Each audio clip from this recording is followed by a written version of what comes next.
Hello. आता आपलं बघा सामान्य विज्ञान चालू आहे. ठीक आहे.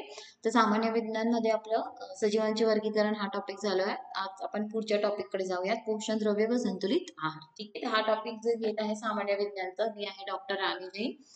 ठीक आहे. तर इथे आपण जसं आपण म्हणतो की तुम्ही फक्त जनरल सायन्सची पण बॅच लावू शकता तिथे, आणि पूर्ण इंटिग्रेटेडची पण बॅच लावू शकतात. तर जसं इथे एक पॅम्पलेट तुम्हाला ब्रॉशर्स दिलेले आहेत, तर फक्त सामान्य विज्ञानची तुम्हाला लावायची असेल, ठीक आहे, तर यात तुम्हाला ही फीज असणार आहे 999. ओके. ठीक आहे.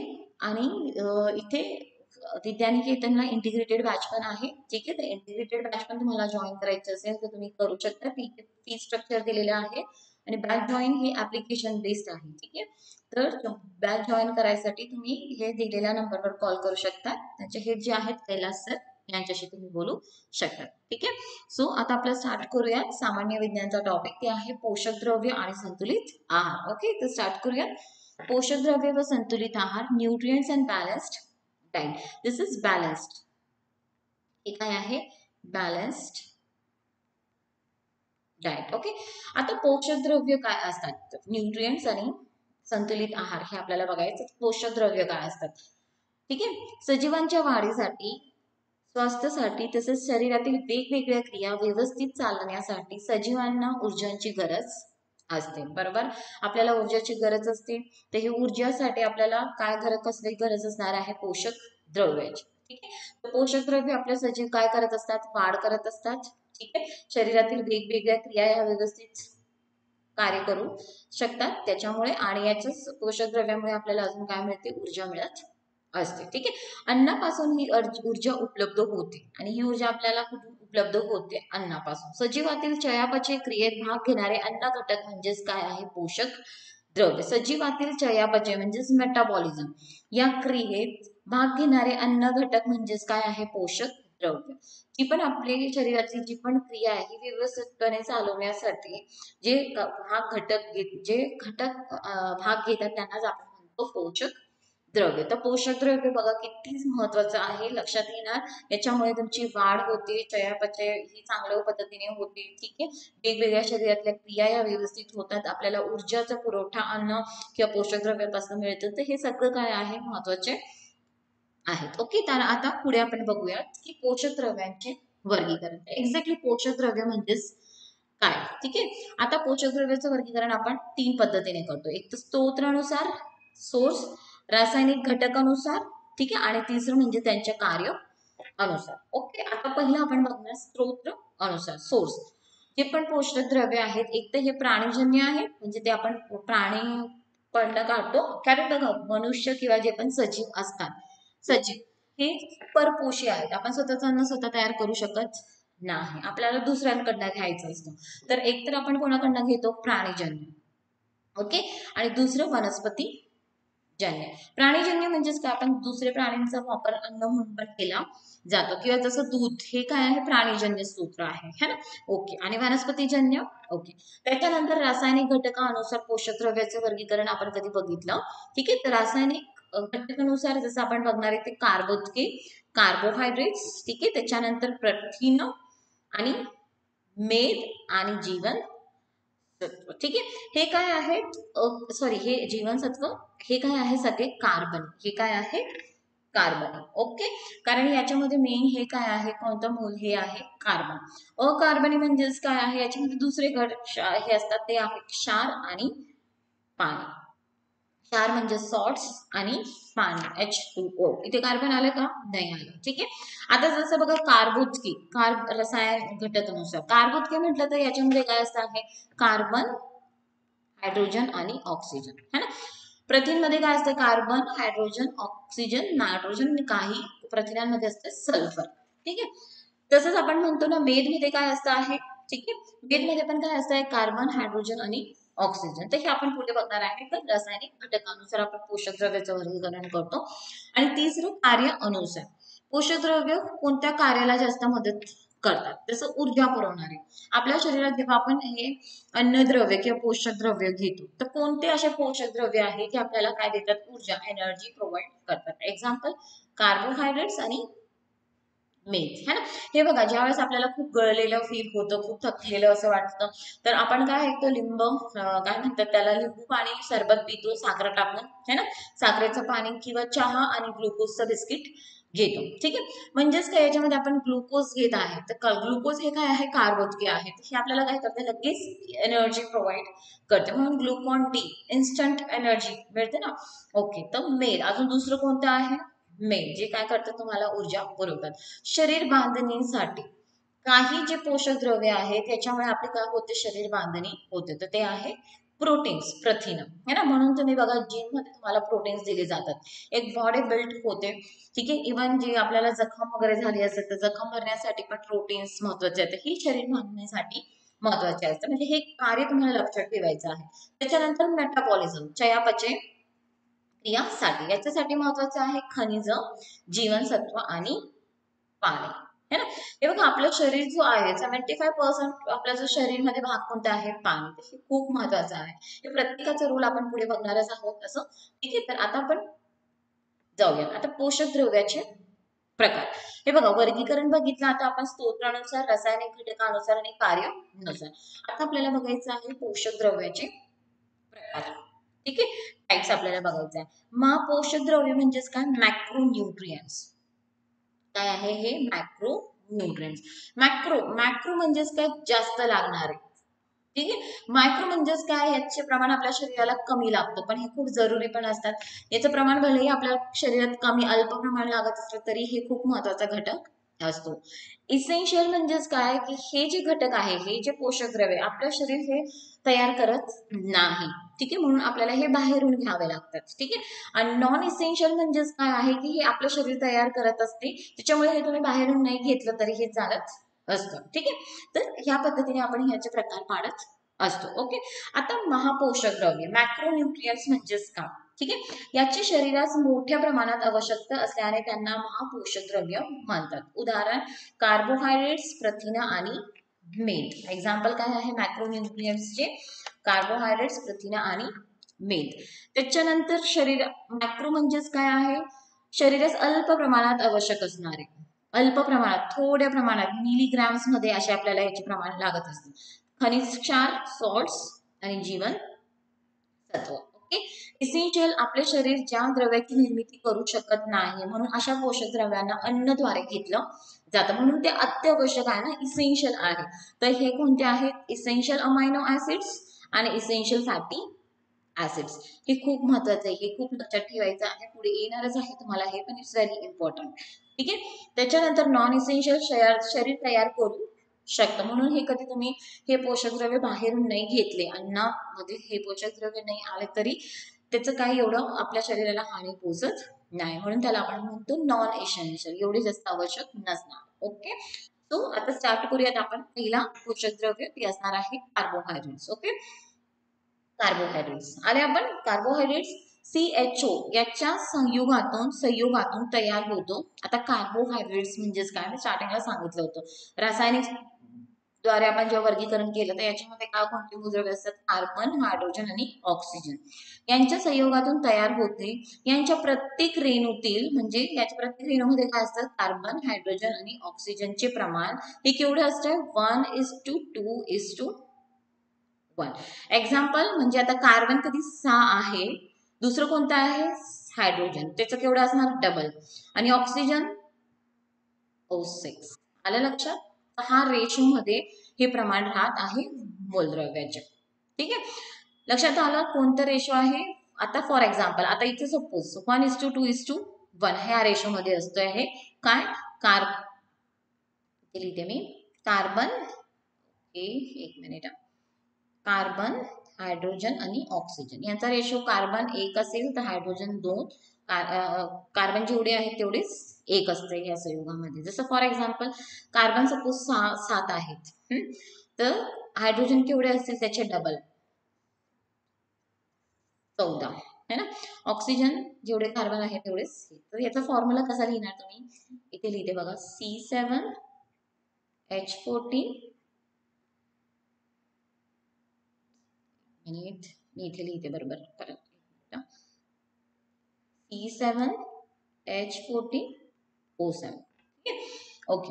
तर कार्बोदके ही जीवसृष्टीत सर्वाधिक प्रमाणात आहे. काय आहे हे? कार्बोदके म्हणजे कार्बोहायड्रेट जे आहे जीवसृष्टीत सर्वात जास्त कोणता आपण म्हणतो ना पोषक द्रव्य आहे जीवसृष्टीत, ते आहे कार्बोहायड्रेट्स. हे स्टार्च, पिष्टमय शर्करा म्हणजे शुगर, सेल्युलोज या स्वरूपात आढळतं. जे पण आपण साखर खातो ना, तर साखर एक्झॅक्टली तुम्ही काय खात आहे? कार्बोहायड्रेट्स है ना. स्टार्च, पिष्टमय पदार्थ जे घेतात, बटाटा जो घेतात तुम्ही, बटाटा खातात, साबुदाणा, हे काय आहे? स्टार्च. पण हे एक्झॅक्टली काय खातात तुम्ही? कार्बोहायड्रेट्स. सेल्युलोज, सेल्युलोज वनस्पतींची जी पेशीभित्तिका असते ही कशाने बनलेली असते? सेल्युलोज. ते एक्झॅक्टली काय असतं? कार्बोहायड्रेट्स. दैनंदिन गरज शरीराच्या वजनाच्या प्रत्येक किलोग्रॅम साठी केवढं कार्बोहायड्रेट्स तुम्हाला लागतं आहे? प्रत्येक किलोग्रॅम साठी, प्रत्येक किलोग्रॅम साठी 1.5 to 3 ग्रॅम्स एवढं कार्बोहायड्रेट्स लागतं. आलं लक्षात? ओके. प्रकाश संश्लेषणातून कार्बोदकाची निर्मिती होते. कोणत्या प्रोसेसद्वारे कार्बोहायड्रेट्स तयार होत असतात? थ्रू फोटोसिंथेसिस है ना. ओके. याची रिएक्शन पुढे सांगेल मी फोटोसिंथेसिसची. तर तिथे बघणार तुम्ही तर हेच शुगर तयार होत असते. म्हणजेच हे काय आहे? कार्बोहायड्रेट्स. ओके. आता पुढे आता कार्बोदकाचे प्रकार आपल्याला बघायचे आहे. ठीक आहे.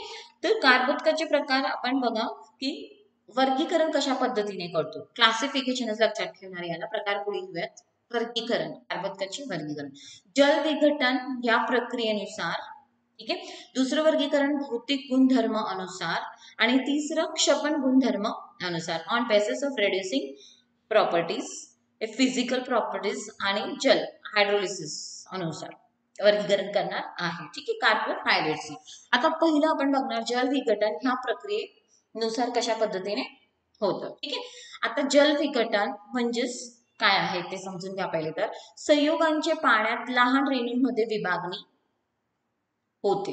आलं लक्षात? ज्या वेळेस तुम्ही कार्बोहायड्रेट्स पाण्यात टाकलं तर हे कार्बोहायड्रेट्सची लहान रेणूंमध्ये विभागणी होते. ह्या प्रक्रियेला आपण म्हणतो हायड्रोलिसिस, जल विघटन. ठीक आहे. आता पुढे बघणार याचं एक्झाम्पल्स. मोनोसॅकराइड याचे पाण्यात विघटन होत नाही, कारण ऑलरेडी हे मोनोसॅकराइड काय आहे? सिंपल कार्बन आहेत, 1 कार्बन असतो, तर याचं अजून विघटन होऊ शकत नाही. डायसॅकराइड्स, ऑलिगोसॅकराइड यांचे पाण्यात विघटन होऊन, हे बघा हा पॉइंट खूप महत्वाचा आहे. आता डायसॅकराइड्स, ऑलिगोसॅकराइड्स यांचे पाण्यात विघटन होऊन 2 ते 10 मोनोसॅकराइडचे भाग तयार होतात है ना. हे बघा मोनोसॅकराइड मी जर सांगितलं ना, एकदम बेसिक सिंपल शुगर कोणती आहे? मोनोसॅकराइड. ठीक आहे. आणि मोनोसॅकराइड पासूनच पुढे काय तयार होत असतात? डायसॅकराइड किंवा ऑलिगोसॅकराइड. ज्यावेळेस तुम्ही डायसॅकराइड, ऑलिगोसॅकराइड पाण्यात विरघळणार तर हे काय होतात? यांचे छोटे संयुगांमध्ये विभागणी होते. तर ते म्हणजे छोटे संयुग म्हणजेच यांचं काय? मोनोसॅकराइड मध्ये. म्हणजे हे काय होतात? पाण्यात हे विरघळतात. ठीक आहे. लहान रेणूंमध्ये यांची विभागणी होते, तर यांचा हायड्रोलिसिस होत असतो डायरेक्ट. पॉलिसॅकराइड पाण्यात विघटन होऊन अनेक मोनोसॅकराइडचे प्रकार तयार होतात. हे लक्षात ठेवणार. म्हणजे बघा पाण्यात कोणत्या कार्बोहायड्रेटचं विघटन होतं? तर डायसॅकराइड, ऑलिगोसॅकराइड आणि पॉलिसॅकराइड. ओके. हे पुढे आपण बघणारच आहे. मोनोसॅकराइड म्हणजेच काय? म्हणजेच मोनोसॅकराइड म्हणजेच काय? की असे कार्बोहायड्रेट्स किंवा असे कार्बोदके की त्यांच्या साखरेत एकच रेणू असतो. कोणाचा? साखरेचा. कोणाचा? साखरेचा. डायसॅकराइड म्हणजेच काय? की इथे 2 मोनोसॅकराइड होऊन डायसॅकराइड तयार होतो. आलं लक्षात? 2 मोनोसॅकराइड एकत्र आल्यावर डायसॅकराइड तयार होते. पॉलिसॅकराइड म्हणजेच काय आहे? यामध्ये एन कितीतरी मोनोसॅकराइड एकत्रित येतात आणि त्यांना काय होते? पॉलिसॅकराइड तयार होतात. आलं लक्षात? ओके. मोनोसॅकराइड ऑलरेडी काय आहे? साखरेचा एकच रेणू असतो ना याच्यामध्ये, म्हणून हे काय होतात? विघटन होणार नाही. ओके. आता पुढे भौतिक गुणधर्मानुसार कार्बोदके वर्गीकरण. शर्करा. आता शर्करा जे आहे कार्बोदके, हे बघा आपण अगोदर सांगितलं होतं की कार्बोहायड्रेट्स काय आहे? एक तर स्टार्च असतो किंवा शुगर असते किंवा सेल्युलोज असते. तर भौतिक गुणधर्मानुसार ज्यावेळेस आपण शुगर बघतो आहे, शुगर कार्बोहायड्रेट, हे शुगर कशी असते? साखर कशी असते? चवीला हा कार्बोहायड्रेट कसा असतो? गोड असतो है ना. सुक्रोज आणि लॅक्टोज एक्झाम्पल कोणते आहेत? शर्करा, सुक्रोज आणि लॅक्टोज हे कार्बोहायड्रेट्स आहेत, पण it is in the form of sugars. अशर्करा जे चवीला गोड नसतात. उदाहरण पॉलिसॅकराइड. पॉलिसॅकराइड म्हणजेच काय? अनेक मोनोसॅकराइड एकत्रित झाल्यावर काय तयार होतो? पॉलिसॅकराइड. हे चवीला गोड नसतात. याचे एक्झाम्पल काय आहे? ग्लायकोजन आणि पेक्टिन. एक्झाम्पल काय आहे याचं? ग्लायकोजन आणि पेक्टिन. हे पाण्यात विरघळत नाही, लक्षात ठेवणार, पाण्यात विरघळत नाही. तर शर्करानुसार भौतिक गुणधर्मानुसार आपण बघितलं, शर्करा जे गोड असतात, अशर्करा जे गोड राहत नाही. शर्कराचे एक्झाम्पल सुक्रोज, लॅक्टोज. अशर्कराचे उदाहरण ग्लायकोजन आणि पॅक्टिनचे गोड राहत नाही. ओके. आता पुढे कार्बोदकाचे वर्गीकरण क्षपण गुणधर्मानुसार on the basis of reducing property. आलं लक्षात? क्षपण म्हणजेच काय? आता हे पहिले समजून करूया. क्षपण म्हणजेच काय? रिडक्शन. जे कार्बोदके ह्या टॉलन्स रिजंट मध्ये किंवा सिल्वर मिरर, एक लक्षात ठेवायचं, जे कार्बोदके ह्या कोणत्या रिएजंट मध्ये? टॉलन्स रिएजंट मध्ये. कोणत्या रिएजंट मध्ये? टॉलन्स रिएजंट मध्ये. त्याचं रूपांतर कसं दिसतं? ते सिल्वर मिरर लाईक. ठीक आहे. आणि फेलिंग सोल्युशन मध्ये टाकलं तर ते कसं दिसतं तुम्हाला? लाल रंगाचं असं गहाळ तयार झालेला दिसतो. ठीक आहे. ज्या वेळेस या दोघं पदार्थामध्ये म्हणजे ह्या रसायनमध्ये टॉलन्स रिएजंट मध्ये टाकलं तुम्ही आणि ह्या फेलिंग सोल्युशन मध्ये ज्या वेळेस तुम्ही कार्बोहायड्रेट्स टाकले, टॉलन्स रिएजंट मध्ये टाकल्यावर ते कसं दिसणार तुम्हाला? सिल्वर मिरर लाईक, काचेसारखं चमकणारं कार्बोहायड्रेट दिसणार आहे. आणि फेलिंग सोल्युशन मध्ये टाकल्यानंतर ते कार्बोहायड्रेट्स तुम्हाला लाल रंगाचा गाळ तिथे दिसतो. तर हे म्हणजेच काय आहे? कशामुळे क्षपण होत असेल तर त्यांना क्षपणीय कार्बोदके म्हणतात. का? कारण यातलं काही घटक रेड्यूस होतो त्यामुळे त्यांना अशा पद्धतीची रचना प्राप्त होती. ओके. आता हा पॉइंट खूप महत्वाचा आहे तुम्हाला. सुक्रोज सोडून, लक्षात, सुक्रोज सोडून सर्व मोनो व डायसॅकराइड अक्षपणीय जे आलं लक्षात? ठीक आहे. क्षपण होत असेल, ठीक आहे, सुक्रोज सोडून सर्व मोनो व डायसॅकराइड्स हे काय आहे? इथे काय लिहिलं आहे हे?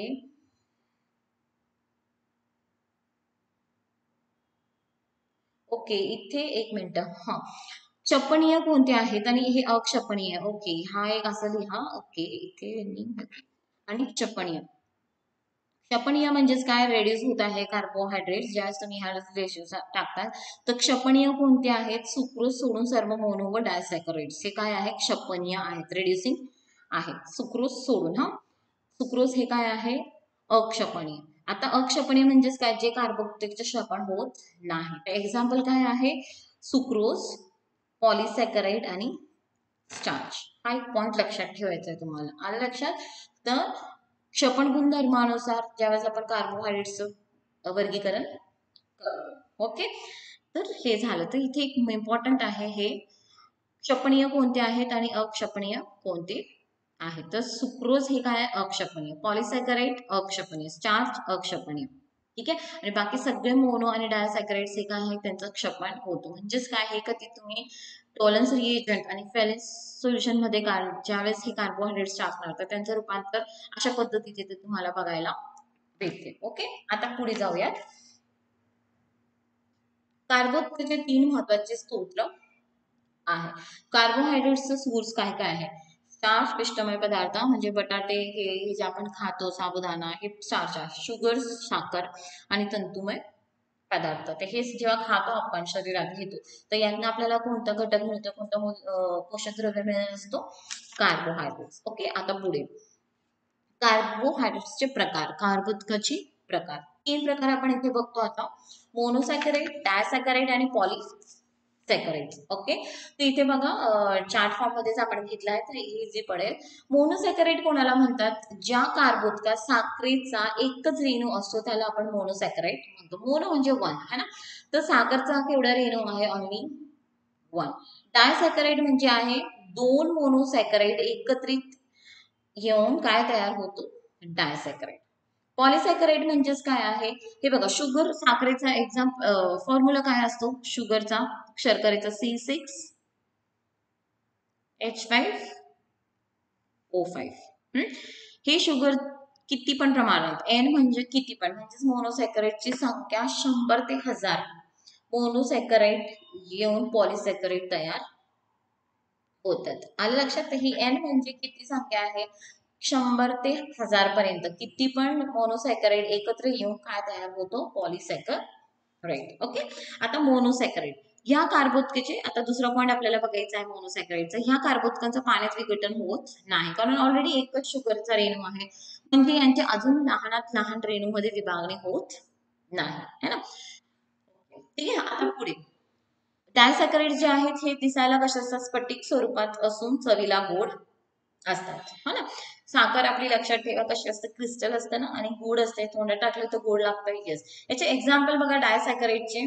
माल्टोज, लॅक्टोज आणि सुक्रोज. माल्टोज म्हणजेच कुठनं काढतो आपण ही शर्करा, धान्य शर्करा. लॅक्टोज दुधापासून जी शुगर मिळते ती. सुक्रोज ऊसापासून शर्करा मिळते ती. ओके, आता पुढे डायसॅकराइड तयार होताना मोनोसॅकराइड घटकांना जोडणाऱ्या संयुज बांधाला ग्लायकोसाइडिक बांध म्हणतात. आलं लक्षात. ओके, तर इथे एक पॉइंट लक्षात ठेवायचा याला की ओके,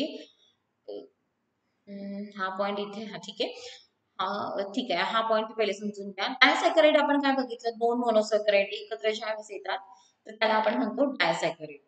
डायसॅकराइड कशा दिसतात, स्फटिक स्वरूपात. याचे एक्झाम्पल दिले आहेत माल्टोज, लॅक्टोज, सुक्रोज. हे काय आहे, डायसॅकराइड आहे. आणि डायसॅकराइड म्हणजेच काय, दोन मोनोसॅकराइडचे रेणू, है ना. आता इथे आपण फॉर्म्युलाने काढत आहे, समजायचं हा एक मोनोसॅकराइड आहे, हा एक मोनोसॅकराइड आहे. ते दोघं मोनोसॅकराइडला जो जोडणारा बांध असतो, बॉन्ड जो असतो तो कोणता बॉन्ड असतो, ग्लायकोसिडिक बॉन्ड. कोणता बॉन्ड असतो तो, ग्लायकोसिडिक बॉन्ड. आलं लक्षात. ओके, आता पुढचं पॉईंट डायसॅकराइडचं बघायचं आहे. जसं कळलं की इथे दोन काय आहे, डायसॅकराइड मध्ये दोन मोनोसॅकराइड्स आहेत. ज्यावेळेस डायसॅकराइडला तुम्ही पाण्यात विरघळलं, ठीक आहे, ही शुगर ज्यावेळेस तुम्ही काय केली, पाण्यात विरघळायला टाकली, डायसॅकराइड, तर काय होणार आहे, हे पाण्यात विरघळणार आहे. आणि हे दोघं जे मोनोसॅकराइड हे काय होणार, पाण्यात विरघळल्यानंतर हे दोघं मोनोसॅकराइड वेगळे होऊन जाणार. म्हणजेच काय, डायसॅकराइडचे पाण्यात जल अपघटन होऊन दोन मोनोसॅकराइड मिळतात. आलं लक्षात. ठीक आहे, तेच मोनोसॅकराइडचं आपण काय बघितलं की यांचं पाण्यात विघटन होत नाही, कारण ते एकच असतं ना, पाण्यात टाकलं तरी ते एकच आहे, तर त्याचं विघटन होत नाही. आलं लक्षात. ओके, याचं उदाहरण आता खाली बघा, सुक्रोज. ठीक आहे, सुक्रोज कधी आपण घेतलं आणि पाणी टाकलं त्याच्यामध्ये, सुक्रोज जे शुगर आहे, सुक्रोज म्हणजेच काय, जी आपण ऊस मधनं जी निघते, आपण साखर जी चहामध्ये टाकतो घरात, ती कोणती आहे, सुक्रोज आहे. याला कधी तुम्ही पाण्यामध्ये टाकलं, विरघळलं, तर यातनं तुम्हाला काय मिळणार आहे, काय मिळणार आहे यातनं, ग्लुकोज आणि फ्रुक्टोज. काय मिळणार आहे, ग्लुकोज आणि फ्रुक्टोज, कारण काय आहे, मोनोसॅकराइड्स. दोघं कण वेगळे वेगळे झाले, मोनोसॅकराइड्स आहेत ना हे. आता पुढे याचं अजून एक उदाहरण आपण घेतोय डायसॅकराइडचे. इथे बघा, ठीक आहे, माल्टोज आणि पाणी. माल्टोज म्हणजेच धान्यापासून शुगर मिळते ती, आणि पाणी, याला पाण्यात विरघळलं तर खाली हे प्लस नाही बघायचं, याला ॲरो करते मी, हे त्यांचं चुकीचं. तर त्यातनं आपल्याला काय मिळणार, ग्लुकोज आणि ग्लुकोज. दोन मोनोसॅकराइड वेगळे झाले. येस, तिसरं उदाहरण, ज्यावेळेस दूध शर्करा म्हणजेच लॅक्टोज आपण पाण्यात विरघळलं तर काय मिळणार आहे, हे डायसॅकराइड आहे ना, तर दोन मोनोसॅकराइड वेगळे होणार पाण्यात, तर ते कोणते मोनोसॅकराइड वेगळे होणार, ग्लुकोज आणि गॅलॅक्टोज. ओके, आता पुढे जाऊयात. आता पॉलिसॅकराइड कडे येऊयात. Next point पॉलिसॅकराइडचं. पॉलिसॅकराइड म्हणजेच काय, मोनोसॅकराइडचे 100 ते 1000 मोनोसॅकराइड जोडून काय होतो, पॉलिसॅकराइड. हे काय असतात, चवहीन. काय असतात हे, नो टेस्ट, यांना चवच राहत नाही व पाण्यात अविद्रव्य किंवा अल्पद्रावणीय असतात. हे पाण्यात पूर्ण विरघळत नाही, किंवा विरघळले तरी ते पूर्ण नाही, अर्ध विरघळतात. पाण्यात विघटन होऊन अनेक मोनोसॅकराइड तयार होतात. ज्यावेळेस यांना पाण्यात आपण विरघळलं, पाणी घेतलं आणि याच्यामध्ये तुम्ही टाकलं पॉलिसॅकराइड, तर हे काय होणार, पाण्यामध्ये विरघळून जाणार आणि अनेक मोनोसॅकराइड्स काय होणार, मग वेगळे होणार. आलं. ओके, आता पुढे आपल्याला बघायचं आहे नेक्स्ट पॉइंट, है ना, इकडचंच बघून घेऊया पॉलिसॅकराइड. जेव्हा पॉलिसॅकराइड एकाच प्रकारच्या मोनोसॅकराइड पासून बनलेले असतात तेव्हा त्यास होमोपॉलिसॅकराइड म्हणतात. ठीक आहे. ओके, आता हे समजण्याच्या अगोदर थोडंसं आपण मोनोसॅकराइड कडे बघूया. आता मोनोसॅकराइड एक्झॅक्टली काय आहे. मोनोसॅकराइड म्हणजेच काय आहे की ह्या कार्बोदकामध्ये शर्करेचा फक्त एकच रेणू असतो, हे पाण्यात विघटन होत नाही. ठीक आहे. आता बघा, जटिल कार्बोदकांचा हा मूलभूत घटक आहे. जटिल कार्बोदके, कॉम्प्लेक्स कार्बोहायड्रेट्स कोणते आहेत, डायसॅकराइड आणि पॉलिसॅकराइड. तर यातले मूलभूत घटक, कारण की डायसॅकराइड मध्ये पण 2 मोनोसॅकराइड जोडले गेले आहेत म्हणून डायसॅकराइड तयार झाला. पॉलिसॅकराइड मध्ये पण अनेक मोनोसॅकराइड जोडले आहेत म्हणून पॉलिसॅकराइड. तर यांचा मूलभूत घटक जटिल कार्बोदकेचा काय आहे? मोनोसॅकराइड. आपल्या शरीरात अन्न पचन होऊन मोनोसॅकराइड्स तयार होतो व रक्त फक्त याचं शोषण करतं. लक्षात आलं? आपल्या शरीरात तुम्ही कोणताही डायसॅकराइड खाल्ले किंवा पॉलिसॅकराइड खाल्ले तरी त्याचं रूपांतर आपल्या शरीरात कोणत्या शुगर कार्बोहायड्रेट मध्ये होतो? मोनोसॅकराइड मध्ये. ठीक आहे. आणि आपलं रक्त फक्त कोणतं कार्बोहायड्रेट घेतो? शोषण घेतो? मोनोसॅकराइड. आता बघा पुढचा भाग आपल्याला बघायचा आहे की मोनोसॅकराइडचा. हा, अल्डिहाइड केटोज कार्यात्मक गट, याचं आपल्याला पुढे हे गट बघायचे आहेत. मोनोसॅकराइड मधले पण हे गट आहेत. अल्डिहाइड केटोज कार्यात्मक गट.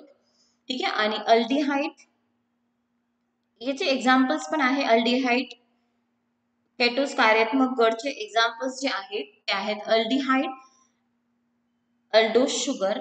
ठीक आहे. ते एक्झाम्पल कोणते आहेत? ग्लुकोज आणि झायलोज. हे झायलोज आहे बरं का. हे काय आहे? ग्लुकोज आणि झायलोज मोनोसॅकराइड. ठीक आहे. पुढे आता म्हणजे हे काय आहे? अल्डिहाइड ग्रुप, OH ग्रुप लागलेला असतो. ठीक आहे. आता पुढे याचाच पुढचा भाग बघायचा आपल्याला. Keto sugar. ठीक आहे. केटो म्हणजेच काय? Keto sugar. याचे एक्झाम्पल काय आहे मोनोसॅकराइडचं? फ्रुक्टोज आणि दुसरं काय आहे? रायबोल्यूज. ठीक आहे. हे बघा इकडे केटो शुगर, फ्रुक्टोज आणि रायबोल्यूज. कार्बनच्या अणूंच्या संख्यावरून मोनोसॅकराइडचे प्रकार आपल्याला आता बघायचे आहे. हे बघा आता आपण मोनोसॅकराइड बघत आहे. मोनोसॅकराइडचं आपल्या शरीरात जे पण रक्तात मोनोसॅकराइड शोषला जातो.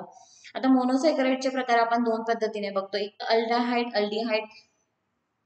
गट असतो त्याला, किंवा कीटोज गट असतो जॉईन झालेला. ठीक आहे. अल्डिहाइड गट असेल तर ते कोणते एक्झाम्पल्स आहेत? ग्लुकोज आणि झायलोज. ठीक आहे.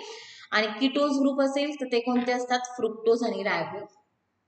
हे लक्षात ठेवा. कीटोज शुगर कोणते आहेत आणि अल्डिहाइड शुगर कोणते आहे. कार्बनच्या अणूच्या संख्येवरनं मोनोसॅकराइड्स आता. कार्बनच्या संख्येवरनं आता. ठीक आहे. बघा आपल्याला माहिती आहे कार्बोहायड्रेट मध्ये रेशो कसा असतो. आणि बघा कार्बोहायड्रेट मध्ये कोणते मूलद्रव्य असतात? कार्बन, हायड्रोजन आणि ऑक्सिजन.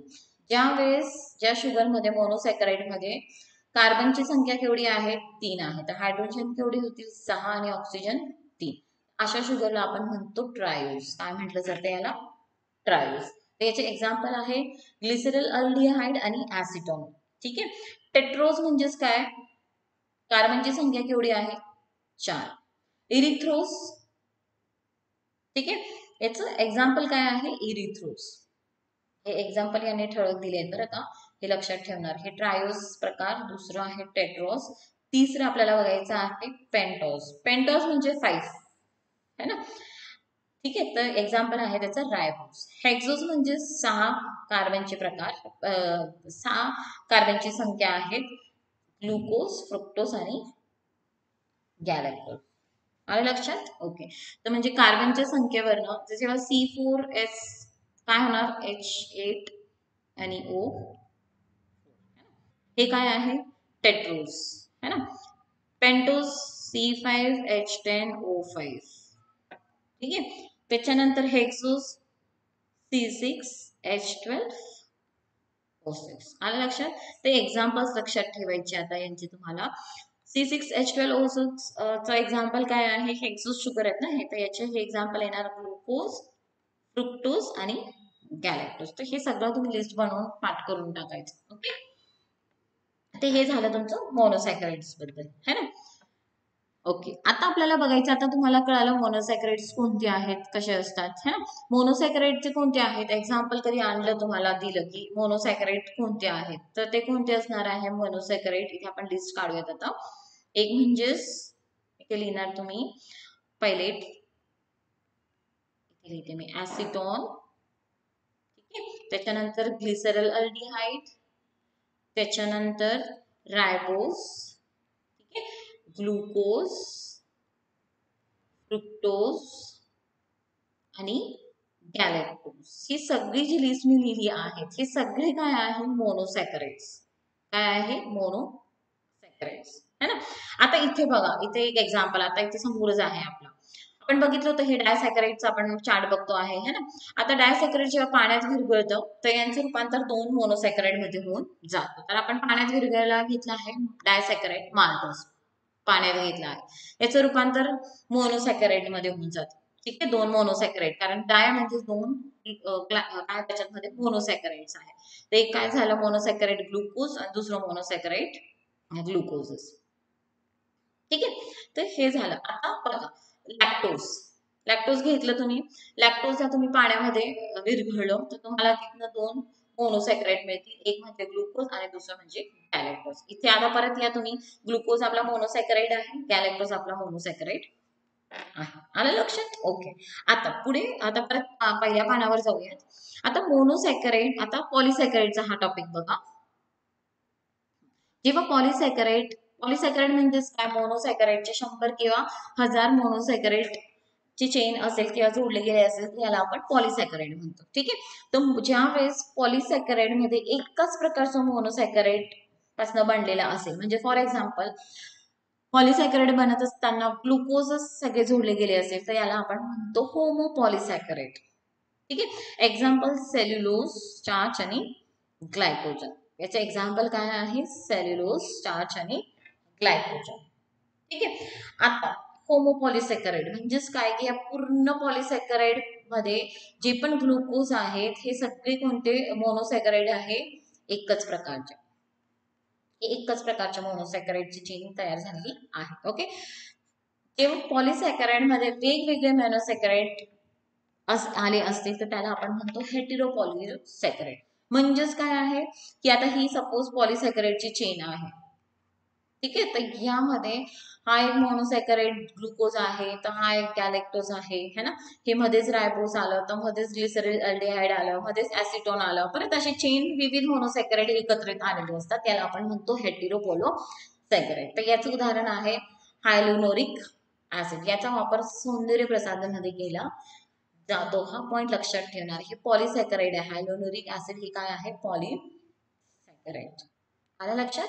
ओके, तर हे झाले तुमचे कार्बोहायड्रेट्सचे प्रकार. ओके, आता पुढचं प्रकार आपल्याला बघायचं म्हणजे कार्बोहायड्रेट्सचे प्रकार झाले, कार्य आपल्याला बघायचं. आता कार्बोहायड्रेट्सचं काय कार्य आहे जेव्हा आपल्या शरीरात जातं तर एक्झॅक्टली त्याचा काय उपयोग होतो ते आपण बघूया. ओके, आता कार्य, मानवी शरीराच्या गरजेच्या 60 ते 75% ऊर्जा कार्बोहायड्रेट्स म्हणजे कार्बोदकापासून मिळते.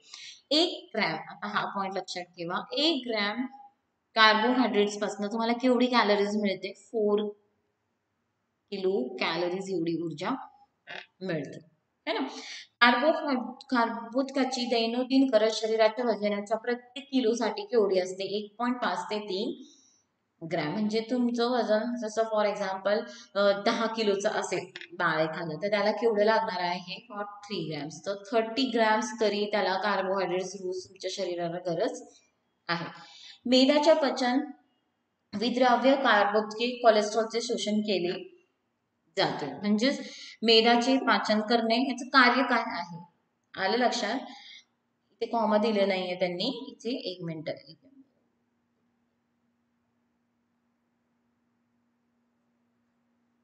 1 मिनिट, हा इथे आलो. हो, कार्बोदके काय करते, आपल्या शरीरात मेदाचे पाचन करते. ठीक आहे, त्याच्यानंतर विद्राव्य कार्बोदके कोलेस्ट्रॉलचे शोषण, ते शोषण केले जाते. विद्राव्य कार्बोदके द्वारे, इथे द्वारे लिहावर का, विद्राव्य कार्बोदकेद्वारे कोलेस्ट्रॉलचे शोषण केले जाते. म्हणजेच कार्बोहायड्रेट्स आपण जेव्हा शरीरात घेतो तर हे काय करते, आपले जे पण फॅट्स आहे यांचं पचन करतं, आणि दुसरं विद्राव्य जे सोलेबल नाहीये कार्बोहायड्रेट्स ते काय करतात, कोलेस्ट्रॉलला शोषून घेत असतात. जसं सेल्युलोज जे आहे ते पुढे सांगते मी तुम्हाला.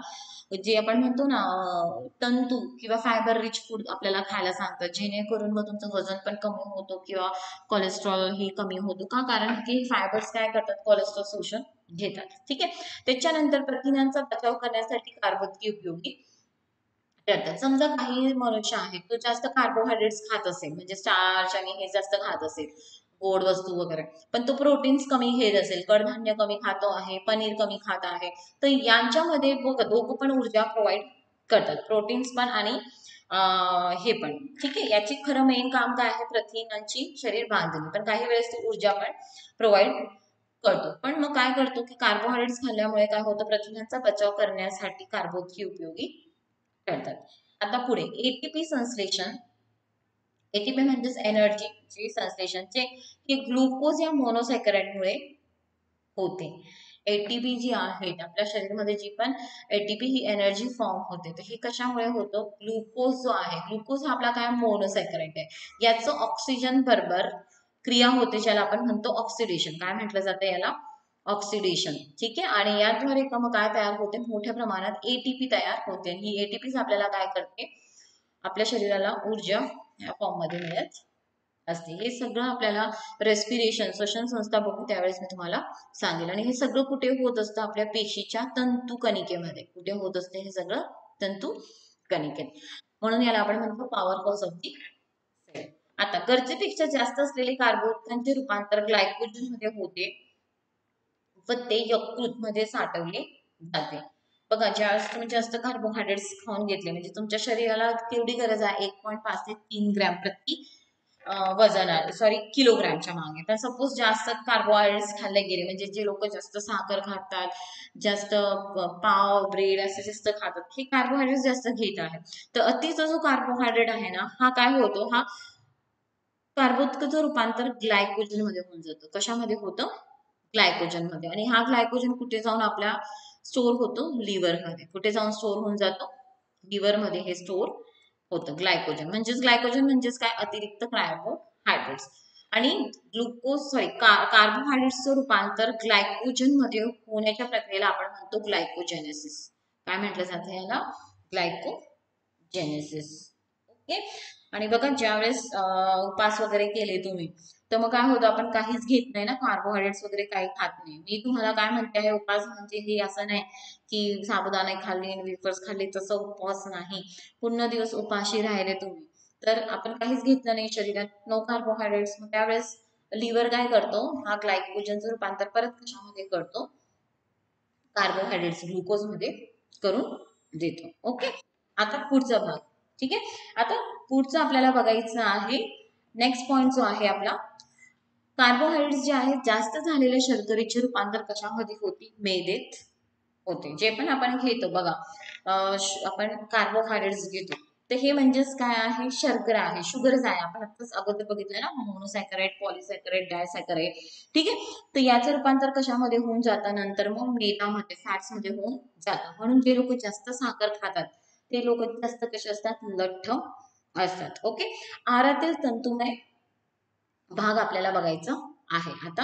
हा, कार्बोहायड्रेट्स. आहारातील स्टार्च आणि शर्करा या कार्बोदकाबरोबर काही पचनास अत्यंत जटिल अशा कार्बोदकाची बनलेले तंतुमय पदार्थ आहारात असतात. वनस्पती हा तंतुमय पदार्थाचा एकमेव स्त्रोत आहे. काही तंतुमय पदार्थ विद्राव्य असतात, त्यामुळे आतड्यातून होणारे कोलेस्ट्रॉलचे शोषण कमी होते. तसेच अविद्राव्य कार्बोदके तंतुमय द्रव्यामुळे मलोत्सर्जनास खूप फायदा होतो. हे बघा, म्हणून आता आपण कधी डायटिशियन कडे वगैरे गेले, तर ते आपल्याला काय म्हणतात की फायबरस ज्याच्यामध्ये फायबरचे प्रमाण जास्त असेल, जसं ओट्स आहे, किंवा तुम्हाला पालेभाज्या जास्त खायला सांगतात, है ना.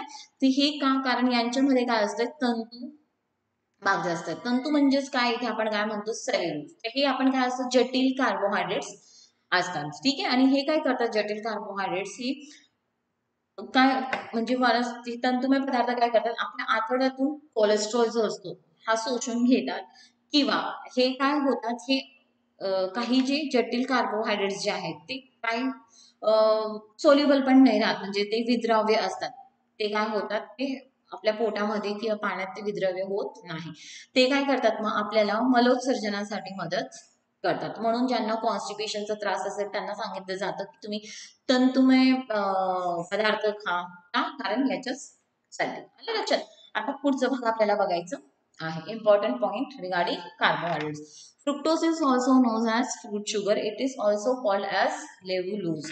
फ्रुक्टोज जे आहे, ठीक आहे, याला अजून काय म्हटलं जातं, ग्लुकोज ही फ्रूट शुगर आहे, कारण आपण कशामधनं काढतो आहे, फ्रूट मधनं. ठीक आहे. आणि फ्रुक्टोज काय होती, फ्रुक्टोज ही काय आहे, मोनोसॅकराइड आहे का डायसॅकराइड आहे फ्रुक्टोज, फ्रुक्टोज इज अ मोनोसॅकराइड. हे सगळे लक्षात ठेवायचं. Sucrose is also known as a can sugar. पण बघा सुक्रोज येतो की नाही, ऊसाची शर्करा है ना, साखरचा डब्बा उघडला, जी शर्करा आहे ती ऊसपासून बनलेले आहेत ना. आणि हे काय आहे, सुक्रोज ही काय डायसॅकराइड आहे. याच्यामध्ये दोन ग्लुकोज मोनोसॅकराइड एकत्रित येऊन काय तयार होते, सुक्रोज. ही कुठनं मिळते तुम्हाला, कॅन शुगर, ऊसापासून. Fructose is in equal amount and product is called invert sugar. काय म्हटलं जातं, फ्रुक्टोज, इथे पुढचा पॉइंट बघा तुम्ही, एक मिनिट, एक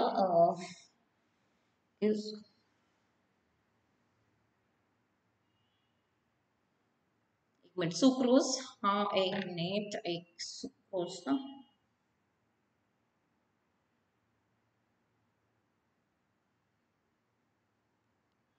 इथली आहे. Fructose in equal amount and product is called invert sugar. It is excellent preservative use in jar food like jams. एक मिनिट, आता इनवर्ट शुगर काय हे समजून घ्या अगोदर. हे बघा, सुक्रोज म्हणजेच काय, केन शुगर आहे. ठीक आहे, ऊसाची साखर आहे. ऑन हायड्रोलिसिस म्हणजे पाण्यात विघटन केल्यानंतर हे काय देतं तुम्हाला, ग्लुकोज. ठीक आहे, ग्लुकोज आणि फ्रुक्टोज, कोणते दोन मोनोसॅकराइड देते ही, ग्लुकोज आणि फ्रुक्टोज. हे दोन मोनोसॅकराइड हे सुक्रोज पाण्यात विरघळल्यावर मिळतं, विघटन झाल्यावर मिळतं. ठीक आहे. आणि बघा, ग्लुकोज आणि फ्रुक्टोज इन इक्वल अमाऊंट, आणि हे दोघांचे ज्यावेळेस इक्वल अमाऊंट असेल, याला काय म्हटलं जातं, या प्रोडक्टला काय म्हटलं जातं, इनवर्ट शुगर. काय म्हटलं जातं याला, इनवर्ट शुगर. आणि ही जी शुगर असते ही एक्सलंट प्रिझर्वेटिव्ह म्हणजे जतन करण्यासाठी, जे पण जॅम असतात वगैरे बनवतात ना, जॅम, जेली, हे बनवण्यासाठी जे प्रिझर्वेटिव्ह टाकले जातात जार फूड मध्ये, लाईक जॅम्स. ही जार आहे बरं का, बाटलीत बंद असतं ना ते, तर याच्यासाठी काय टाकलं जातं, इनवर्ट. ओके. पुढचं आता, maltose is also known as malt sugar. Malt म्हणजेच काय आहे, कुठनं काढलं जातं माल्ट, हे धान्यामधनं, ह्याच्यामधनं. यूज इन अल्कोहोल प्रोडक्शन, दारू बनवण्यासाठी याचा वापर होतो. ठीक आहे. लॅक्टोज हे काय आहे, आता lactose milk sugar found in milk of mammals. दूध, सस्तन प्राण्यांच्या दुधामध्ये कोणती शुगर असते, लॅक्टोज. ठीक आहे. बघा, गाईच्या दुधामध्ये 4 ते 6% लॅक्टोज शुगर असते, आणि ह्युमन मिल्क, मनुष्याचा जो मिल्क असतो त्याच्यामध्ये 5 ते 8% लॅक्टोज शुगर असते. ठीक आहे. लॅक्टोज म्हणजे एक्झॅक्टली काय असतं, लॅक्टो म्हणजेच काय, कोणती कोणती शुगर असतात याच्यामध्ये, गॅलॅक्टोज, कारण लॅक्टोज पण काय आहे, आणि ग्लुकोज. काय आहे याच्यामध्ये, गॅलॅक्टोज आणि ग्लुकोज, म्हणजेच काय तयार होतो, डायसॅकराइड लॅक्टोज. हे ए आहे बरं का, लॅक्टोज. पुढचा भाग आता, ओके, हे मी अगोदर सांगून दिले तुम्हाला हा पॉइंट, की लॅक्टोज मध्ये काय असतं आहे, गॅलॅक्टोज आणि ग्लुकोज. ओके. आता ग्लायकोजन, कार्बोहायड्रेट बघतोय आपण, glycogen, animal body carbohydrates, animal starch. ठीक आहे. ग्लायकोजन आपण बघितलं होतं ना, अतिरिक्त जो कार्बोहायड्रेट्स आपण खातो, ठीक आहे, तो आपली लिव्हर मध्ये स्टोअर केला जातो, त्याला आपण म्हणतो ग्लायकोजन. ठीक आहे. आणि हे म्हणजेच याला आपण काय म्हणतो अजून, animal. Fructose is much sweeter than sucrose. Fructose हे जास्त गोड असतं कोणापेक्षा, सुक्रोज पेक्षा. आलं लक्षात. पुढे, cotton wool obtained from the cotton plant is made up of cellulose. जे पण आपला कापूस असतो ना, त्याचे जे धागे असतात, तो हे कशाने बनलेले असतात, सेल्युलोज. म्हणजे हे पण काय आहे, प्रकारचा कार्बोहायड्रेट, कार्बन. स्टार्च म्हणजेच अमायलेज, हे इथे लिहिणार मी, अमायलेज आहे हे. ठीक आहे. Gives blue violet colour with iodine solution. ठीक आहे. म्हणजेच कधी तुम्हाला हे चेक करायचं असेल की याच्यामध्ये स्टार्च आहे की नाही आहे, तर याचं चेकिंग करताना आपण काय करतो, ब्ल्यू व्हायलेट हा कलर टाकतो. म्हणजे ब्ल्यू व्हायलेट कलर नाही टाकत, स्टार्चवर म्हणजे पिष्टमय पदार्थावर समजा तुम्ही आयोडीनचं सोल्युशन टाकलं, ठीक आहे, तर हे पिष्टमय पदार्थाचा रंग कसा होऊन जाणार, ब्ल्यू व्हायलेट कलरचं होऊन जाणार. तर हे पिष्टमय पदार्थाची भेसळ केली आहे की नाही हे तपासण्यासाठी हे केलं जातं, ही टेस्ट केली जाते. ओके, तर इथेच तुमचं कम्प्लीट होत आहे कार्बोहायड्रेट्स. ओके, आता पुढचं आपल्याला बघायचं आहे प्रथिने. ठीक आहे, proteins. Term protein is derived from the word proteus means the prime importance. तर प्रोटीन हा जो शब्द आहे हा कुठून आलेला आहे? प्रोटिओस मधनं. कुठनं घेतलाय आपण हा? प्रोटिओस है ना. त्याचा अर्थ काय आहे? प्राईम इम्पॉर्टन्स, सर्वात महत्वाचा. 1938 मध्ये म्युलर यांनी प्रोटीन ही संज्ञा दिली.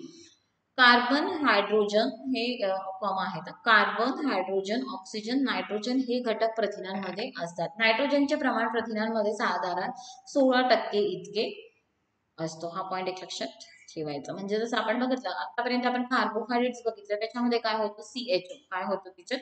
CHO. पण याच्यामध्ये काय असतं? CHO त्याबरोबर नायट्रोजन पण असतं. काही मध्ये तर पुढे जाऊन सल्फर पण आपल्याला बघायला मिळेल, गंधक पण बघायला मिळेल. आता बघा, अमिनो अम्लांच्या बहुवारिकांनी प्रथिने तयार होतात. प्रथिन म्हणजेच प्रोटीन म्हणजेच काय आहे ना, की जे अमायनो ऍसिड्स आहेत ना ते एकमेकांना हे अमायनो ऍसिड जोडले जातात आणि यातनं हे जोडले गेल्यानंतर हे जे तयार होतं याला आपण म्हणतो प्रोटीन. बहुवारिका म्हणजेच काय? Polymer chain. ठीक आहे, तर आपल्या शरीरामध्ये अमिनो आम्ल एकूण 20 प्रकारची अमिनो आम्ल आहेत. असे टोटल आपले प्रोटीन्स तयार करायला किती अमिनो आम्ल उपयोगी पडतात? 20. किती?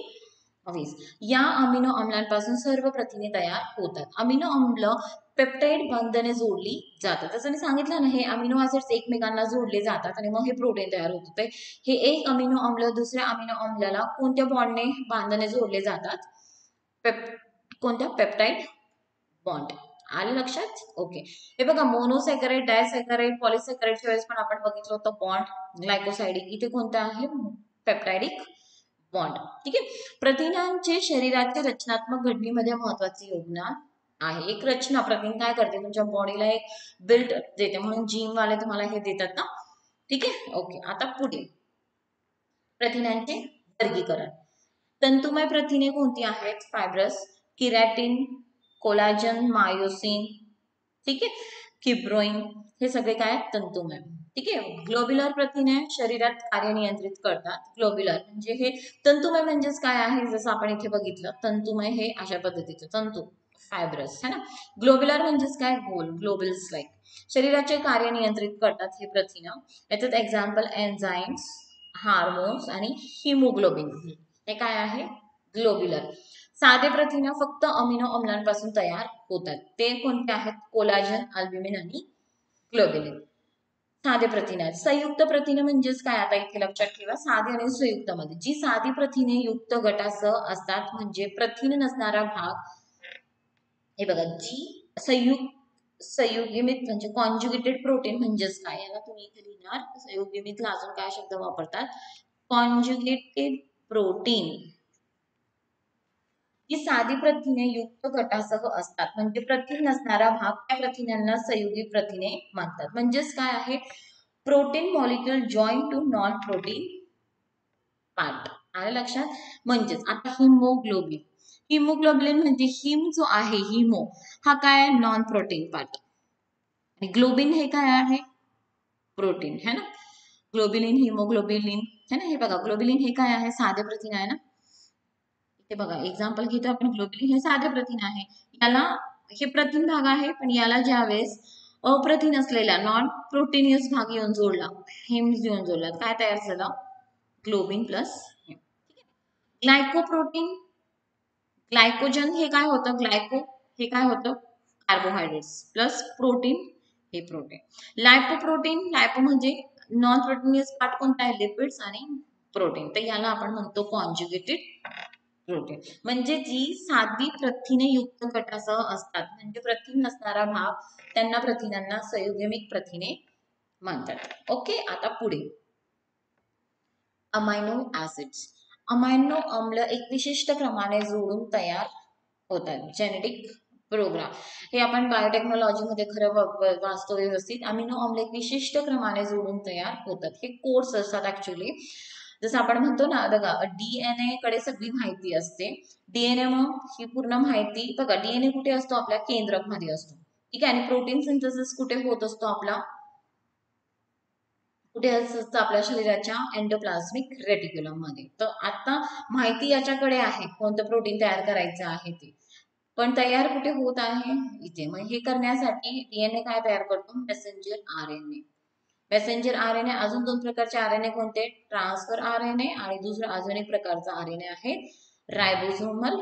इथे लिहिते मी बघा, रायबोझोमल आरएनए. हे तिघ आरएनए काय करतात? मग अमायनो ऍसिड्स गोळा करतात आणि प्रोटीन तयार करत असतात. ठीक आहे. तर आता एकूण 20 प्रकारचे अमिनो आम्ल सजीवांमध्ये आढळतात. यापासून सजीवांमध्ये प्रथिने तयार होत असतात. आणि लक्षात, ही पूर्ण एक पद्धत आहे, आता आपण इथे डिस्कस करणार नाही. पण लक्षात ठेवा की हे तिघ आरएनए काय करत असतात? प्रथिन निर्मितीमध्ये मदत करत असतात, है ना. ओके, आता पुढे अमिनो अम्लांचे प्रकार आपल्याला बघायचं आहे. Amino acids. अमायनो म्हणजे प्रकार आपण बघूया. शरीरात तयार होणारी, इथे बघा, शरीरात तयार होणारी म्हणजेच नॉन इसेन्शियल. नॉन इसेन्शियल का म्हटलं जातं? कारण शरीरात तयार होते म्हणून यातनं आपण बाहेरून आहारात नाही घेतलं तरी चालेल आहे. ठीक आहे. शरीरात तयार न होणारी, जे तयार होत नाही आपल्या शरीरात म्हणून आपल्याला ते बाहेरून घ्यावं लागतं, आहारामध्ये ते महत्वाचे आहे. ठीक आहे. अजून काही परिस्थितीत जास्त गरज असणारी, काही परिस्थितीत जास्त गरज असणारी अमायनो आम्ल म्हणजे सेमी इसेन्शियल अमायनो ऍसिड्स. म्हणजे आपण अमिनो आम्लचे प्रकार किती बघतो? नॉन इसेन्शियल, इसेन्शियल आणि सेमी इसेन्शियल, है ना. आता नॉन इसेन्शियल आपलं शरीर तयार करत आहे म्हणून आपल्याला त्याला आहारात घ्यायची गरज नाही. असे केवढे आहे जे आपलं शरीर तयार करते? एकूण 10 अमायनो ऍसिड्स आहे. ग्लायसिन, अॅलानिन, ग्लुटामिक ऍसिड, इथे बघा, सिस्टीन, सेरिन, एस्पर्जिन, ग्लुटामाइन, एस्पर्टिक ऍसिड, टायमरोसिन आणि प्रोलिन. ठीक आहे. तर हे सगळं आपलं शरीर तयार करत असतं. आता आपलं शरीर तयार नाही करत पण आपल्या शरीराच्या बांधणीसाठी ते उपयोगी आहे, त्याला आपण म्हणतो इसेन्शियल अमायनो ऍसिड्स. म्हणून आपल्याला ते आहारात घेणं गरजेचं असतं. तर ते कोणते आहेत बघा? आयसोल्युसिन, ठीक आहे, तर मेथिओनिन, त्याच्यानंतर फेनिलानिन, लायसिन, ल्युसिन, थ्रिओनिन, ट्रिप्टोफॅन आणि व्हॅलिन. ही इसेन्शियल अमायनो ऍसिड्सची लिस्ट आहे. ओके. आता काही वेळेस काही इसेन्शियल अमायनो ऍसिड्सची गरज खूप जास्त पडते आपल्याला, म्हणून त्याला आपण म्हणतो सेमी इसेन्शियल. आजारात, लहान मुलांमध्ये वाढीच्या काळात या अमिनो अम्लांची जास्त गरज असते. ठीक आहे. ते म्हणजेच कोणते आहेत? अर्जिनिन आणि हिस्टिडिन. याला आपण म्हणतो सेमी इसेन्शियल अमायनो ऍसिड. तर हा प्रश्न तुम्हाला विचारला जाऊ शकतो की सेमी इसेन्शियल कोणते आहे? अर्जिनिन आणि हिस्टिडिन. सेमी इसेन्शियल कोणाला म्हटलं जातं? ओके. आता पुढे अमिनो अम्लांचा वर्ग, क्लासेस ऑफ अमायनो ऍसिड्स. म्हणजे अमायनो ऍसिड्सचे पण काही आपण प्रकार बघतो ते आहेत आता. ठीक आहे. आता क्लासेस ऑफ अमायनो ऍसिड्स, एरोमॅटिक म्हणजे ते फेनिलिन, टायरोसिन आणि ट्रिप्टोफॅन. ठीक आहे. बेसिक कोणते आहेत? Histidine, lysine, arginine. Acidic, aspartic acid, glutamic acid. ठीक आहे. त्याच्यानंतर अमाइक, asparagine, glutamine, hydroxyl, serine, threonine, सल्फरयुक्त सिस्टीन आणि मिथिओनिन. ॲलिफेटिक, व्हॅलिन, ल्युसिन, आयसोल्युसिन, प्रोलिन, ॲलानिन आणि ग्लायसिन. हे सगळं त्यांच्यामध्ये आहे. ॲरोमॅटिक यांच्यामध्ये जो सिंगल बॉन्ड असेल, है ना, हे पद्धतीने. हायड्रोक्सिल म्हणजे याच्यामध्ये पुढे OH ग्रुप लागलेला असेल. सल्फरयुक्त म्हणजेच काय? यांच्यामध्ये सल्फर गंधक हा असतोय, सिस्टीन आणि मिथिओनिन आहे, है ना. तर ह्या पद्धतीने हे लक्षात. अमायनिक म्हणजेच अमायन, ऍसिडिक, बेसिक आणि ॲरोमॅटिक. ठीक आहे. आता पुढे प्रथिनांचे स्तोत्र काय आहे ते. वनस्पती स्तोत्र, सोयाबीन. सोयाबीन मध्ये खूप प्रोटीन असतं, है ना. हरभरा, मूग, मोड आलेल्या डाळींमध्ये पचनास सुलभ अशा प्रथिने व जीवनसत्वाचे प्रमाण जास्त. कठीण कवचांची धान्य आणि फळे जसे शेंगदाणा, काजू, अक्रोड, बदाम आणि काय म्हणतात त्याला, कारळे. कारळे हे काळ्या रंगाचे वीज असतात ना, कारळे. ठीक आहे. पुढे हिरवे भाजीपाला, पालक मध्ये खूप प्रोटीन असतं. परत बघा, ब्रोकोली, फुलकोबी आणि मशरूम, है ना. प्रोटीनचे प्रमाण लक्षात ठेवणार है ना. प्राणीजन्य स्त्रोत आता दूध आणि दुधाचे पदार्थ. दूध मध्ये कोणता प्रोटीन असतो? कॅसिन. ठीक आहे. आणि वे 20%. पाणीचा भाग असतो ना त्याला आपण म्हणतो वे प्रोटीन है ना. म्हणजे जसं फॉर एक्झाम्पल ताक बनवलं तुम्ही है ना, आणि ताक बनवला तर काही जो भाग असतो तो घट्ट असतो तो केसिन असतो, आणि जो पाणी असतो त्याला वे प्रोटीन म्हणतात. ठीक आहे. अंडीमध्ये 20%, अंडीमध्ये 12% असतात बरं का, 20 नाही 12% प्रोटीन. मासेमध्ये प्रोटीन आहे. मटनमध्ये 25.8%, चिकनमध्ये 23% प्रोटीन असतो. ठीक आहे. ओके. आता पुढचा भाग प्रोटीनचे स्तोत्र कळाले. ओके. आता पुढे फंक्शन ऑफ प्रोटीन, प्रोटीनचं कार्य काय आहे ते आपण बघूयात है ना. मानवी शरीराच्या गरजेच्या 10% ऊर्जा प्रथिनांपासून मिळते. हा पॉईंट एक लक्षात ठेवणार तुम्ही. किती टक्के ऊर्जा आपल्या बॉडी प्रोव्हाइड करते आपल्याला? 10% ऊर्जा. 1 ग्रॅम प्रथिनांपासून केवढी कॅलरीज मिळते? 6 कॅलरीज. प्रथिनांची दैनंदिन गरज शरीराच्या वजनाच्या प्रत्येक किलोसाठी एवढा आहे है ना. प्रथिन हा नायट्रोजन मिळवण्याचा एकमेव स्त्रोत आहे. शरीराची वाढ व नवीन पेशी निर्माण होण्यासाठी नायट्रोजनची गरज असते. आपण बघितलं ना याच्यामध्ये कोणतं घटक ना प्रोटीन मध्ये नायट्रोजन हा खूप महत्वाचा घटक आहे. ठीक आहे. पेशीमध्ये पाणी वगळता सर्वाधिक वजन प्रथिनांचेच असते. जो पण वजन कसलं आहे प्रथिनांचेच असते. आहारात जास्त प्रथिन घेतल्यास ती कार्बोदकेप्रमाणे साठवली जात नाही. जास्त प्रथिनांचे विअमायनीकरण म्हणजेच डी अमायनेशन होऊन ठीक आहे निर्माण होणारी उत्पादिते मूत्रवाटेबाहेर पडते. बघा जसं आपण बघितलं होतं की कार्बोहायड्रेट्स अतिरिक्त खाल्लं तर त्याचं रूपांतर कशामध्ये होऊन जातं? ग्लायकोजन, जे कशामध्ये साठवलं जातं? लिव्हरमध्ये. पण प्रोटीन तुम्ही किती पण खा, किती पण पनीर खा, किती पण असं खा, तरी ते साठवले जाणार नाही. ते काय होतं ज्यादा प्रथिन जे असते त्याचं काय होतं आहे डिॲमिनेशन. काय होतं त्याचं? डिॲमिनेशन ही प्रक्रिया होऊन ठीक आहे ते मूत्रवाटे बाहेर पाडलं जाते. एक तर मध्ये अमोनिया फॉर्म मध्ये किंवा युरियाच्या फॉर्म मध्ये हे बाहेर पाडलं जातं, म्हणून त्याला आपण म्हणतो डिॲमिनेशन ही प्रक्रिया. ओके. आता पुढे शरीरातील पेशीतील बहुतेक प्रथिन हे उत्प्रेरकाची भूमिका बजावतात. उत्प्रेरक प्रथिनांना विकर म्हणतात. शरीरातील जैव रासायनिक अभिक्रिया विकरांच्या सहभागाशिवाय शक्य नाही. बघा आपल्या शरीरात विकर असतात, हार्मोन्स असतात है ना. तर विकर जे असतात विकर ठीक आहे ज्याला आपण इंग्लिशमध्ये म्हणतो एन्झाईम्स. काय म्हटलं जातं त्याला? एन्झाईम्स. एन्झाईम्स काय करतात? आपल्या शरीरातली जी पण क्रिया होत असते यांना उत्प्रेरक कॅटलिस्ट म्हणून त्या क्रियेला तिचं प्रमाण वाढायला पाहिजे किंवा एक सुरळीतपणे चालण्यासाठी एन्झाईम्स काम करत असतात. एन्झाईम हे एक्झॅक्टली काय असतात? प्रोटीन्सने बनलेली असतात. उदाहरण अमायलेज हे एन्झाईम आहे, ट्रिप्सिन आणि लायपेज है ना. ओके. अमायलेज काय करते? हा एन्झाईम ट्रिप्सिन आणि लायपेज हे सगळं तुमच्या पचनसाठी उपयुक्त एन्झाईम्स आहेत ना. हे जेव्हा अन्न तुम्ही घेतात कार्बोहायड्रेट्सचं रूपांतर अमायलेज हा एन्झाईम काय करतो? ट्रिप्सिन मेद खातात त्याचं पचन करण्यासाठी ट्रिप्सिन, लायपेज मेद जेव्हा खातात तुम्ही फॅट्स खातात तर त्याचं पचन कोण करतं? लायपेज. प्रोटीन्स खातात त्याचं पचन कोण करतं? ट्रिप्सिन. अमायलेज कार्बोहायड्रेट्सचं पचन कोण करतं? अमायलेज है ना. ओके. संप्रेरक प्रथिन, संप्रेरक म्हणजेच काय? हार्मोन्स. ठीक आहे. जे प्रथिन शरीराचा विकास नियंत्रित करतात, चयापचय नियंत्रित करतात. उदाहरण इन्शुलिन ठीक आहे, त्याच्यानंतर सोमॅटोस्टॅटिन आणि ग्लुकॅगॉन. इन्शुलिन माहिती आहे तुम्हाला साखर नियंत्रण करत असते. सोमॅटोस्टॅटिन आपल्या शरीराच्या वाढीसाठी असतं आहेत हे. तर हे सगळे काय आहे? संप्रेरक जे कशाने बनले आहेत? प्रोटीन्स. वाहक प्रथिन हिमोग्लोबिन ह्या प्रथिनाद्वारे फुफ्फुसातील ऑक्सिजन शरीराच्या प्रत्येक ऊतीपर्यंत पोहोचवला जातो, म्हणून याला आपण म्हणतो वाहक प्रथिन. आपल्या शरीरातील बाह्य त्वचा, केस, नखे ही संरचनात्मक प्रथिनांनी बनलेली आहेत. ओके. लक्षात आलं. हे पण काय आहे? आपण म्हणतो ना केराटिन, जे पण आपले केस असतात, नख असतात यांच्यामध्ये पण काय आहे? प्रोटीन्स आहे.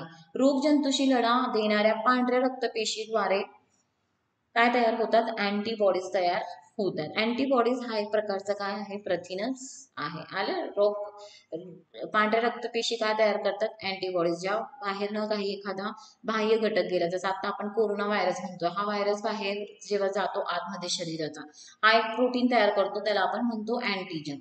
मग या अँटीजनशी लढायसाठी आपलं शरीर करण्यासाठी काय तयार करतो, अँटीबॉडीज.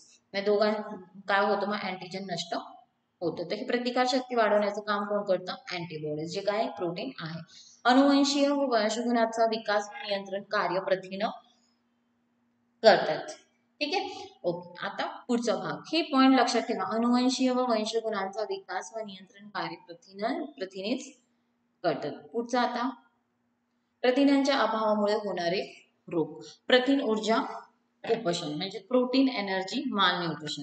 आहारातील बघा, फक्त प्रथिनच नाही आहे की याच्या कमतरतेमुळे होत आहे. प्रथिन, कार्बोहायड्रेट्स आणि फॅट्स या पदार्थाच्या कमतरतेमुळे पीईएम म्हणजेच प्रोटीन एनर्जी माल न्यूट्रिशन होतं. कुपोषण साधारणपणे 5 वर्षाच्या आतील बालकांना होतो. कुपोषणाच्या गंभीर स्वरूप सुजवटी आणि सुकती आहेत. आता काय आहे सुजवटी आणि सुकटी? सुजवटी म्हणजे ज्याला चंद्रमुखी पण म्हणतो, आणि दुसरे इकडे आपण बघणार आहे सुकटी. सुजवटी म्हणजे प्रथिनांच्या अभावामुळे होतो हे. ठीक आहे. इथे बघा, सुकटी प्रथिन व पुरेसे आहार न मिळाल्यामुळे होतो. पायाखालील भागात सूज, ठीक आहे, चेहऱ्यावर सूज म्हणून याला चंद्रमुखी पण म्हणतात. पोट फुगते, ठीक आहे, आणि यकृत जो असतो, लिव्हरचा जो आकार आहे हा पण मोठा झालेला असतो. ठीक आहे. ठीक आहे. भूक मंदावते, भूक लागत नाही, अनेमिया वाढलेला असतो, वाढ खुंटलेली असते त्यांची, आणि कुठकणाला होतं 1 ते 5 वर्षाच्या गटातील बालकांना. ओके. सुकटी म्हणजेच काय आहे, आता सुकटी प्रथिन व काय म्हणतात त्याला, पुरेसे आहार न मिळाल्याने होतं हे. शरीराची वाढ खुंटते, वजन कमी असतं, स्नायू व त्वचेखालील चरबीचा ऱ्हास होतो, म्हणून याला आपण म्हणतो सुकटी. अशी त्वचा पूर्ण चिटकलेली असते हाडांना, म्हणून याला आपण म्हणतो सुकटी. ठीक आहे. आता काही इम्पॉर्टंट पॉइंट्स आपण बघूयात. एवढंच ठीक आहे.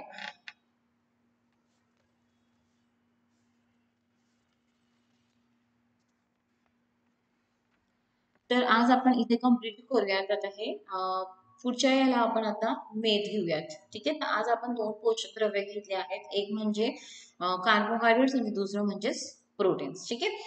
पुढच्या लेक्चरला आता मग मेद आणि मग जीवनसत्व क्षार याबद्दल डिस्कशन होईल. ठीक आहे. थँक्यू.